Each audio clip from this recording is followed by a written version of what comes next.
നമസ്കാരം. 2026 ഉദ്യോഗാർത്ഥികൾക്ക് വമ്പൻ അവസരങ്ങളുമായിട്ടാണ് PSC തുടങ്ങിയിരിക്കുന്നത്. അതെ, 2025 ലാസ്റ്റ് ദിവസവും 2026 ആദ്യ ദിവസവുമായി ഇറങ്ങിയിരിക്കുന്നത് HSSTയുടെ നമ്മൾ കാത്തിരുന്ന ഒരുപാട് നോട്ടിഫിക്കേഷൻസ് ഒന്നിച്ചാണ്.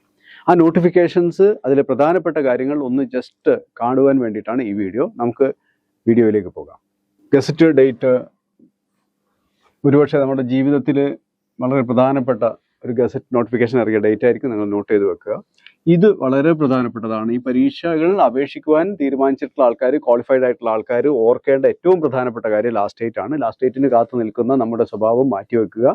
ആദ്യം തന്നെ അപേക്ഷിക്കുക. ന്യൂനതകളില്ലാത്ത അപേക്ഷ. നമുക്ക് നോട്ടിഫിക്കേഷൻസ് ഏതൊക്കെയാണ് എന്നുള്ളത് ജസ്റ്റ് ഒന്ന് നോക്കാം. 3 നോട്ടിഫിക്കേഷൻസ് ആയിട്ടാണ്, 3 സെറ്റ് ഓഫ് നോട്ടിഫിക്കേഷൻസ് ആയിട്ട് കാറ്റഗറി നമ്പേഴ്സ് ഒന്നിച്ച് ചേർന്ന് 3 നോട്ടിഫിക്കേഷൻസ് ആയിട്ടാണ് ഇത് വന്നിരിക്കുന്നത്. അതിൽ ആദ്യത്തെ നോട്ടിഫിക്കേഷൻ സെറ്റാണ് നമ്മൾ ഈ കാണുന്നത്. ഏതൊക്കെ സബ്ജക്റ്റുകളാണ് എന്നൊന്ന് നോക്കാം നമുക്ക്. ഇത് കേരള ഹയർ സെക്കൻഡറി എഡ്യൂക്കേഷൻ ഡിപ്പാർട്ട്മെൻറ്റിലേക്ക് post higher secondary school teacher junior categories സബ്ജക്റ്റുകളാണ് botany, zoology, geography, chemistry, mathematics, physics. ഇത്രയും സബ്ജക്റ്റിൻ്റെ ഒന്നിച്ച് സയൻസ് സബ്ജക്റ്റുകളുടെ നോട്ടിഫിക്കേഷൻസ് ഒന്നിച്ച് വന്നിരിക്കുന്നു. നിങ്ങൾക്ക് ഓരോരുത്തർക്കും ഏത് കാറ്റഗറിയാണ് പ്രധാനപ്പെട്ടതെന്ന് നോക്കി വെക്കുക. ഓൺലൈൻ അപേക്ഷ സമർപ്പിക്കുമ്പോൾ കാറ്റഗറി മാറാതെ ശ്രദ്ധിച്ച് ചെയ്യുക. Botany 716, zoology 717, geography 718, chemistry 719, mathematics 720, physics 721, എല്ലാം ബാർ 2025. ഇതാണ് നോട്ടിഫിക്കേഷൻ നമ്പേഴ്സ്. പിന്നെ നമ്മളെല്ലാവരെയും ആകർഷിക്കുന്ന ഒരു കാര്യം കൂടി ഇവിടെ ജസ്റ്റ് ഒന്ന് കാണിക്കാം. പേ സ്കെയിൽ അവിടെ കൊടുത്തിട്ടുണ്ട്. 45,600, 95,600 എന്ന മാസ്റ്റർ സ്കെയിലാണ് സാലറി കിട്ടുക. തുടക്കക്കാർക്ക്, ആദ്യമായിട്ട് ജോലി കയറുന്ന ആൾക്കാർക്ക് മാസത്തിൽ 45,600 രൂപ ബേസിക് പേ കിട്ടും. അതിൻ്റെ കൂടെ മറ്റ് അലവൻസുകളൊക്കെ ചേർത്ത തുകയാണ് കിട്ടുന്നത്. അതുകൊണ്ട് തന്നെ ഇപ്പോൾ പ്രത്യേകിച്ച് തൊഴിലില്ലാത്ത ഒരാളെ സംബന്ധിച്ചിടത്തോളം, മറ്റെന്തെങ്കിലും രീതിയിലുള്ള തൊഴിലുകൾ ചെയ്യുന്ന ഒരാളെ സംബന്ധിച്ചിടത്തോളം, ഈവൻ സർക്കാർ ജോലിയിൽ തന്നെ അനധ്യാപക തസ്തികകളിലോ ലോവർ ലെവലിലുള്ള അധ്യാപക തസ്തികകളിലോ ജോലി ചെയ്യുന്ന ഏതൊരാളെ സംബന്ധിച്ചിടത്തോളം വളരെ അട്രാക്റ്റീവ് ആയിട്ടുള്ള പേ സ്കെയിലാണ് എന്നുള്ള കാര്യം പറയാതെ വയ്യ. പിന്നെ നമുക്ക് പ്രതീക്ഷ നൽകുന്ന മറ്റൊരു കാര്യമാണ് ആൻറ്റിസിപ്പേറ്റഡ് നമ്പർ ഓഫ് വേക്കൻസീസ് കൊടുത്തിരിക്കുന്ന ആൻറ്റിസിപ്പേറ്റഡ് പ്രതീക്ഷിത ഒഴിവുകൾ എന്നാണ്. അതായത് ഒഴിവുകളുടെ എണ്ണം കൂടാൻ കുറയാം. എപ്പോഴും ഓർക്കേണ്ട ഒരു കാര്യം, ഇത് പോസ്റ്റ് ഗ്രാജുവേഷനും അതിനപ്പുറത്തേക്ക് ക്വാളിഫിക്കേഷൻ വേണ്ട തസ്തികകളാണ്. അപ്പോൾ ആയിരക്കണക്കിന് വേക്കൻസികൾ ഉണ്ടാവുമെന്ന് പ്രതീക്ഷിക്കരുത്. ഉള്ള നമ്പർ ഓഫ് വേക്കൻസികൾ പിടിച്ചെടുക്കാൻ വേണ്ടിയിട്ടുള്ള തയ്യാറെടുപ്പുകളാണ് നമ്മൾ നടത്തേണ്ടത്. നമുക്ക് അടുത്ത നോട്ടിഫിക്കേഷനിലേക്ക് പോകാം.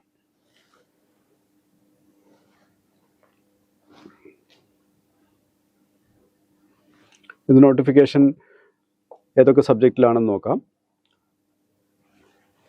ഡിപ്പാർട്ട്മെൻറ്റിൽ വ്യത്യാസമില്ല. Kerala higher secondary education department തന്നെ. Higher secondary school teacher junior സബ്ജക്റ്റുകൾ പൊളിറ്റിക്കൽ സയൻസ്, ഇക്കണോമിക്സ്, ഹ്യൂമാനിറ്റി സബ്ജക്റ്റുകളാണ്. Political science, economics category number 714/2025, 715/2025. Pay സ്കെയിലൊക്കെ ഞാൻ നേരത്തെ പറഞ്ഞതാണ്.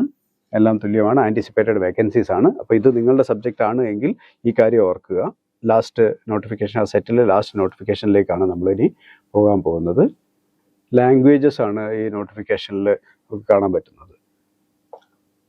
ലാംഗ്വേജസിൽ നിങ്ങൾക്ക് ഏത് ലാംഗ്വേജ് ആണോ നിങ്ങളുടെ സബ്ജക്റ്റ് അത് മാത്രം ശ്രദ്ധിച്ചാൽ മതി. ഇതിൽ കേരള ഹയർ സെക്കൻഡറി എഡ്യൂക്കേഷനിൽ ജൂനിയർ HSSTക്ക് ക്ഷണിച്ചിരിക്കുന്ന സബ്ജക്ട്സ് സാൻസ്ക്രിത്, ഇംഗ്ലീഷ്, കന്നഡ എന്നുള്ളതാണ്. നമ്മൾ സാധാരണഗതിയിൽ ഇപ്പോൾ ഏറ്റവും കൂടുതൽ ആൾക്കാരെ ബാധിക്കുന്ന അല്ലെങ്കിൽ അവർക്ക് ആകർഷകമാകാവുന്ന സബ്ജക്റ്റ് ഇംഗ്ലീഷാണ്.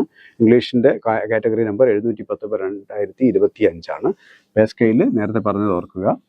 ഇതിലും ശ്രദ്ധിക്കേണ്ടത് സംസ്കൃതത്തിന് ആൻറ്റിസിപ്പേറ്റഡ് വേക്കൻസീസ് ആണ്, ഇംഗ്ലീഷിന് ആൻറ്റിസിപ്പേറ്റഡ് വേക്കൻസീസ് ആണ്, കന്നഡയിൽ 2 വേക്കൻസി ആണെന്ന് പറയുന്നുണ്ട്. അപ്പോൾ കന്നഡ സബ്ജക്റ്റ് ഉള്ള ആൾക്കാർ 2 വേക്കൻസിക്ക് വേണ്ടിയിട്ടാണ് അപേക്ഷിക്കുന്നത്. ബാക്കിയുള്ളവരൊക്കെ പ്രതീക്ഷിതമായ ഒഴിവുകളിലേക്കാണ് അപേക്ഷിക്കുന്നത് എന്നുള്ളത് ഓർക്കുക.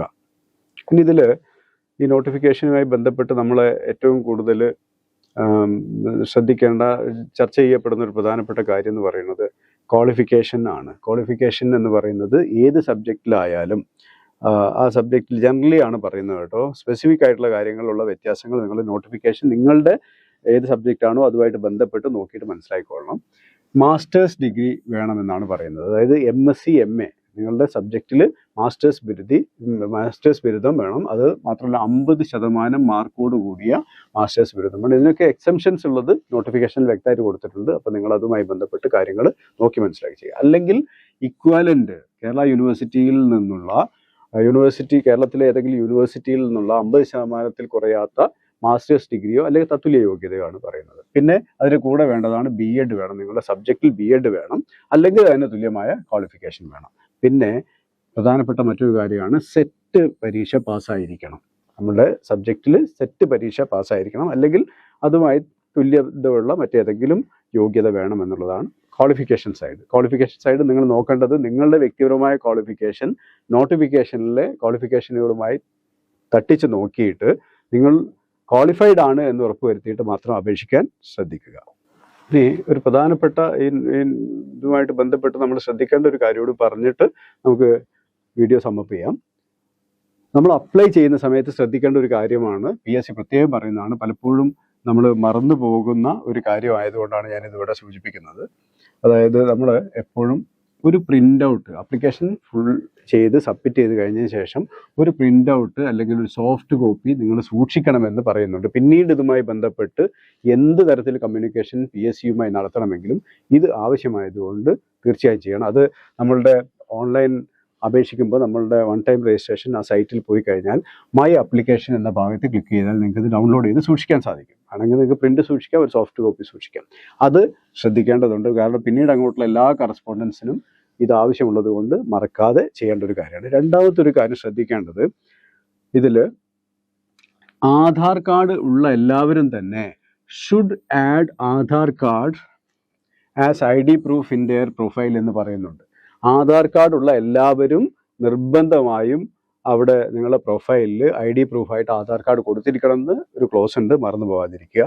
പിന്നെ ഏറ്റവും പ്രധാനപ്പെട്ട മറ്റൊരു കാര്യം എന്താണ്, last date of receipt of application February 4 2026 ബുധനാഴ്ച മിഡ്നൈറ്റ് വരെ, അർദ്ധരാത്രി വരെ ആയിരിക്കും എന്നുള്ളതാണ്.